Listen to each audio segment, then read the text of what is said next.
go. Oh, this is my new baby boy. He has a legit magnet. Bro. Dude, I want to rip off too. We can figure that out. What's up, guys? We are back. We are doing the lifter ticks on the Miata today for real. Last week we came out here, we thought we were gonna do the timing belt, we thought we were gonna do the lifters, we thought we were gonna do all this stuff. And we got the valve cover off, we realized the belt had already been replaced. The belt looks good, it's not going anywhere for a long time. And we just need to get the lifters out and replace them with brand new ones. This is how you fully fix a lifter tick on a little baby Miata. Last week, we took the valve cover off, spark plugs out, air intake out. So now we'll just do the lifters. We gotta do something with the belt so that we keep our timing. We marked these points here with a little bit of paint so that when we do put it back on, we can line it up exactly right. So we were trying to find the bolt for the timing cover, and we got these 4 out, but we were trying to find this one, and it looks like it's right there in this little inset. So we gotta get that bolt out to pull this whole part off. All right, so we just pulled this tiny bolt out. You had to be, Sam finessed it with a really thin socket because it sits right behind the water pump pulley. So you got to be really careful getting it out, also not dropping it. Now, this plate should come off. All right. That's some Japanese engineering. There's no extra room for shit. So next we have to use a 14 mil, loosen this bolt right here on this tensioner and pull this spring out so that we completely loosen the belt. We got the tensioner loose, and then we pulled the spring off, so now we can just pull and fucking marked our points, okay? Critical piece. So now we just slide this little baby Miata's belt off. There we go. Okay. Oh. This is our tension. That was interesting. I think we're gonna take the cams out. Yeah, take those cams out. All right, so the camshaft cap bolt loosening sequence. So 1, 2, 3, 4, 5, 6, and you just go down the whole cam. Oh, that's such a satisfying. This is a nice ratchet that I got from my friend Sam from Harbor Freight. Yeah. So basically, when you pull these out, you have to make sure you put these journals back exactly how you took them out. I'm tapping the cam cap. They're pretty tight and they don't just kind of wiggle loose. So we've tried, only maybe 2 of them came out just by hand. The rest of them were kind of given these little love taps with the rubber mallet. But you got to be really careful when you do this because you do not want to hit your camshaft. There you go, baby boy. Show it to the camera. Show your new baby boy to the camera. This is my new baby boy. Cute. So this is our organization system, just so everyone can see it. We have it to the point where the left bolt and right bolt are in their respective places. This camshaft is not going to come out with the distributor still attached on the back. It's just holding it in place. So we got to take these 3 bolts off and get the distributor out of here.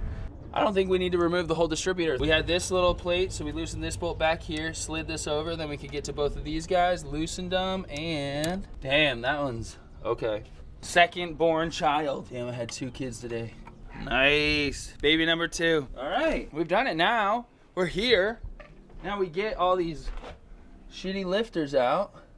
So we did see some guys on YouTube take these out, clean them, soak them in oil. You can see when they soak them in oil, you see all the air bubbles come out, which is like obviously just signs of the lifter wearing. We did a little research and buying new ones was not that expensive, and you do have to soak these for like a day and a half to get oil back into them because they have that little hole on the side. We got the new ones soaking in oil right now. We might as well just put the new ones in. They weren't as expensive as we thought, and we're gonna beat the hell out of this car for a long time, so we might as well have given it a new lifter. It is super tedious to try to get these out by hand. And Sam has dropped stuff under a car before, so he has a legit magnet for car work. It's a really big magnet for this. And we'll just pull these boys out one by one. Oh, that is so satisfying. New lifter, even the head of the new lifter is rounder and more solid. This one has been beat in, you can tell. And Sam just said it, these guys are gonna wear in, but whew, that looks nice. All right, here we go. Wow. Yeah, this is the little hole where the oil will come up to soak around the lifter while you're driving. Pretty dope. Pretty dope stuff, guys. Ha ha ha. Keep your life simple. Get rid of your lifter ticks, you know? It's like the old saying goes, no lifter ticks, no worries. Is that what they say?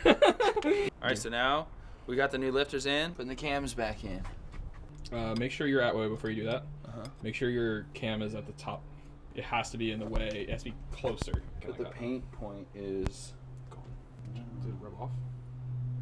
I don't know, bro. Dude, I want to rub off too. We can figure that out. That's not a problem. So we fucked up pretty bad actually. We lost the mark on the one side. But we're gonna try to get the one side on, and hope we can see kind of where the other side should be. Yeah, we're trying to line up the intake side. So We're trying, and guesstimate what, because we don't think the exterior, the exhaust size moves very much during all of our stuff. You have to know exactly what tooth the belt was sitting on so that you don't ruin the timing of your car. And if we were smarter, we would have just put the car at top dead center. And there's little marks on the cam gears that show you when you're at top dead center for intake and exhaust. And we didn't do that. So we had all the stressors of, okay, let's line up the intake side with its mark because at least we know that one's right. And let's hold both of the gears with ratchets and line them up and guess where the exhaust gear would have been while the intake one was on its mark. It was very stressful. If you're ever gonna do this, please, for the love of God, just put your engine at top dead center. Once we guesstimated where exhaust camshaft would sit, we did what an educated man would have done, and we put the engine at top dead center, and we checked everything. Shout out to Mazda, they put the marks on these cam gears, so we put it at top dead center, we lined up the intake and that.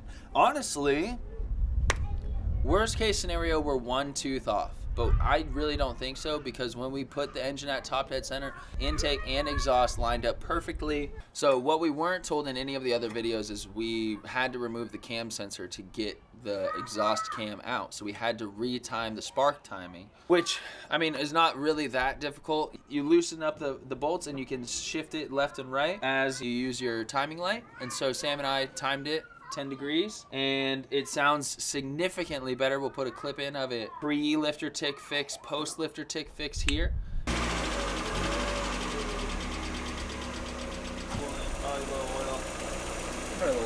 We should just do an oil change. And it sounds significantly better. Now I just want to do an oil change on it because, you know, we lost a little oil, or definitely lost some coolant when we pulled the coolant hose. So put a little coolant in it, put a little new fresh oil in it, and the baby's gonna be running like a fresh little baby Miata ready to go back to the track. Thanks for watching.